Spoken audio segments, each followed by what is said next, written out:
All right, let's dive into something that's, frankly, a hidden trap in retirement planning.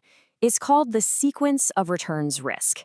And it's this weird, counterintuitive idea that explains how you can have a fantastic average return on your investments and still go broke. Sounds crazy, right? Let's break it down. I know. This probably sounds completely backward. Because, we're always told to just focus on that average annual return, right? That's the big number. But get this. What if you had two people and they both had the exact same average return over, say, 30 years?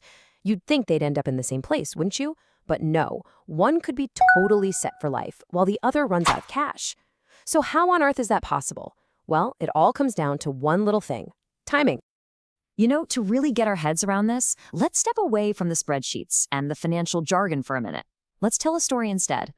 Imagine two mountain climbers. They're at the same mountain and they've got the exact same goal. Make it to the top and, enjoy that incredible view. So meet our climbers. First up, we've got climber A. Let's call them the grinder. This is someone in their 20s, maybe 30s, just starting out, full of energy and really focused on that long grind to the top.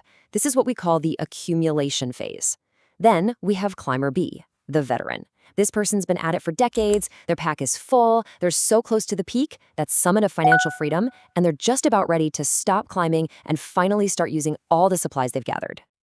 Okay, now this part is super important. We have to remember both of these climbers are equally skilled, they're on the same mountain, and the long-term weather forecast, it predicts the exact same average weather for both of their journeys. So on paper, everything's equal. Their results should be identical, but they're not going to be. And why is that? Well, because any long journey isn't just about the average. It's about the specific challenges you hit along the way. It's about the storms. And crucially, it's about when those storms decide to show up. So for climber A, our grinder, a really nasty storm hits right at the beginning of the climb. It's rough. The wind is howling, their progress gets hammered. It's definitely scary. But, and this is the key, they're still way down at the bottom of the mountain. They've got decades of climbing left to recover. In fact, think about it. The storm actually makes all the climbing gear, the assets, go on sale. It's a chance to buy more for less.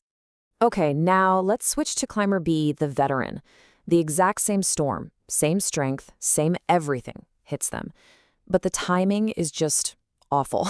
It hits right as they're planting their flag on the summit. They're done with the hard part, the climbing. They're literally about to open their pack and start living off their supplies.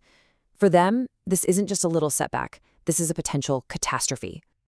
So that's the big question, isn't it? We've got the same storm, the same mountain, the same average weather.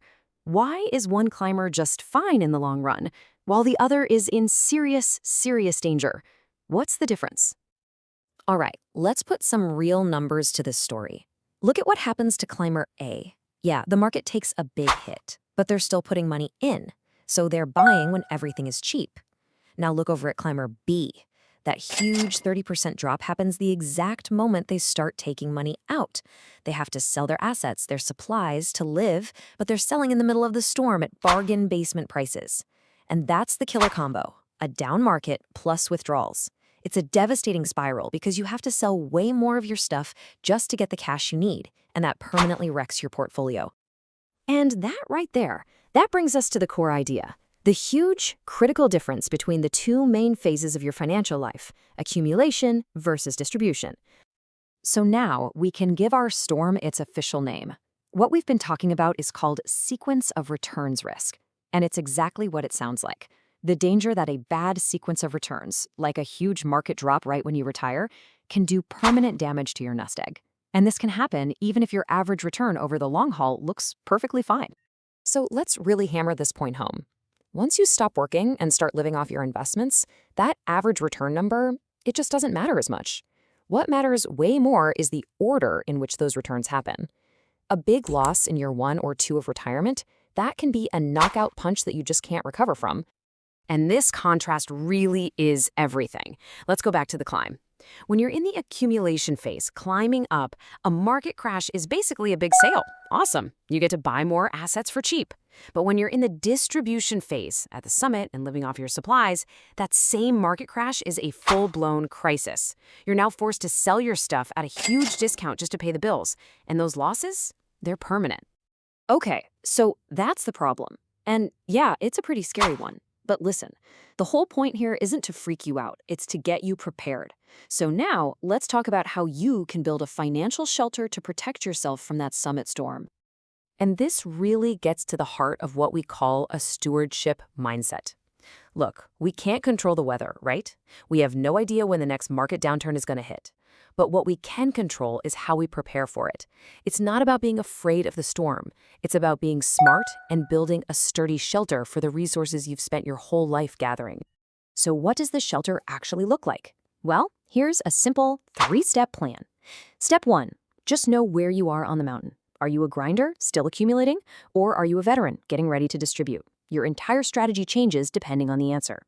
Step 2, diversify your buckets. And I don't just mean a mix of stocks and bonds. I mean having different bags of supplies. Maybe you have a bucket of cash that can cover your living expenses for a year or two. That way, if a storm hits, you don't have to sell your other assets at a loss. And number 3, make a storm plan before it starts raining. Decide ahead of time how you're going to handle a big market drop right around retirement. What's your first move? And that really leaves us with one final question for you. Understanding this stuff is great. It's the first step. But taking action is what really counts. So think about it. What is the very first step you can take today to check the weatherproofing on your own financial climb? Trust me, your future self will be incredibly glad you did.